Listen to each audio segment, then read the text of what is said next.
ప్రతినిధులపై మోహన్ బాబు దాడి చేయడాన్ని తెలుగు రాష్ట్రాల జర్నలిస్ట్ సంఘాలు ఆగ్రహం వ్యక్తం చేస్తున్నాయి. మోహన్ బాబుకు వ్యతిరేకంగా ఆదిలాబాద్, వరంగల్, సిద్దిపేట, మంచిర్యాల జిల్లాల్లో పెద్ద ఎత్తున ధర్నా చేపట్టాయి. మీడియాపై దాడి చేసిన మోహన్ బాబుపై కేసు నమోదు చేసి కఠిన చర్యలు తీసుకోవాలని డిమాండ్ చేస్తున్నాయి. జర్నలిస్టులపై దాడి చేసిన సినీ నటుడు మోహన్ బాబుపై చర్యలు తీసుకోవాలని ఆదిలాబాద్ జర్నలిస్ట్ జేఏసీ డిమాండ్ చేసింది. జర్నలిస్టులపై దాడిని ఖండిస్తూ నిరసన చేపట్టారు. నల్ల రిబ్బన్లతో ర్యాలీ చేపట్టారు. మోహన్ బాబుని వెంటనే అరెస్టు చేయాలని జేఏసీ నాయకులు డిమాండ్ చేశారు.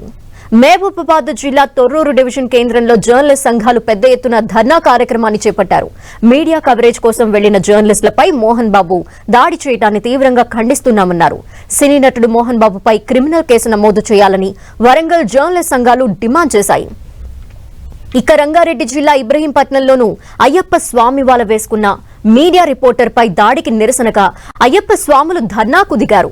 ఇబ్రహీంపట్నంలోని అయ్యప్ప స్వామి ఆలయం దగ్గర ఉన్న సాగర్ రహదారిపై బైఠాయించారు. మాల వేసిన స్వాములపై దాడి చేసిన సినీ నటుడు మోహన్ బాబుపై కఠిన చర్యలు తీసుకోవాలని డిమాండ్ చేశారు. ఇలాంటి ఘటనలు పునరావృతం కాకుండా చూడాలన్నారు. మీడియాపై మోహన్ బాబు దాడి చేయటాన్ని జర్నలిస్ట్ సంఘాలు తీవ్రంగా ఖండిస్తున్నాయి.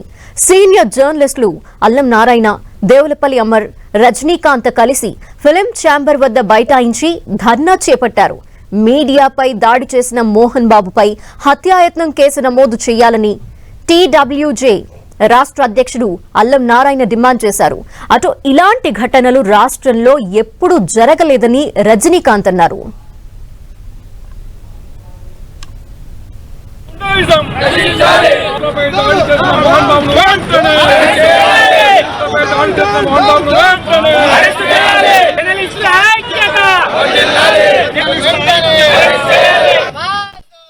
జర్నలిస్ట్ మీద దాడి జరిగిందో తప్పనిసరిగా మోహన్ బాబు మీద మొట్టమొదటి చర్య తీసుకోవాల్సి ఉంటుంది. ఎందుకంటే అదొక హత్యాయత్నం కేసు. ఆయన అంత దురుసుగా ఉన్మాదంగా చేసిన దాడిని కూడా వాళ్ళు పట్టించుకోకుండా పోలీసులు కేసు పెట్టకపోవడం, ఇంతవరకు చర్య తీసుకోకపోవడం నిజంగా ఇంకింత ఆందోళన కలిగిస్తున్నది. రేవంత్ రెడ్డి గారి ప్రభుత్వం, కాంగ్రెస్ ప్రభుత్వం దీంట్లో వెంటనే జోక్యం చేసుకొని తప్పనిసరిగా మోహన్ బాబు మీద హత్యాయత్నం కేసు నమోదు చేయాలి. మోహన్ బాబు కుటుంబానికి ఏమాత్రం విచక్షణ ఉన్నా, ఏమాత్రం జ్ఞానం ఉన్న ఓ రకంగా వాళ్ళు వెంటనే జర్నలిస్టు లోకానికి, ముఖ్యంగా రంజిత్ కుటుంబానికి క్షమాపణలు చెప్పాలి. ఛానల్ పేరు ఏదైనా ఈ ఛానల్స్ అన్ని, ఈ కెమెరాలు కావచ్చు, ఈ మైకులు కావచ్చు, పేదవాడి గొంతు వినిపించారు, బాధల్లో ఉన్నవాడికి గొంతు వినిపించారు, కష్టాల్లో ఉన్నవాడికి మాధ్యమంగా ఉపయోగపడే ఇలాంటి మాధ్యమాన్ని తీసుకొని ఈ మైక్ని మీ దగ్గర నుంచి మీరు మైక్ పెడితే ఏమనుకుంటాం, మీరు నా స్పందన తెలియజేయడానికో, నా బాధను చెప్పుకోవటానో, నా కష్టాన్ని చెప్పుకొని అది ప్రజల దృష్టికి తీసుకెళ్లాలి. ఈ మైక్ని తీసుకొని ఇల్లు కొట్టడం అనేది 30 ఏళ్ల ఎలక్ట్రానిక్ మీడియా చరిత్రలో ఎప్పుడు జరగలేదు.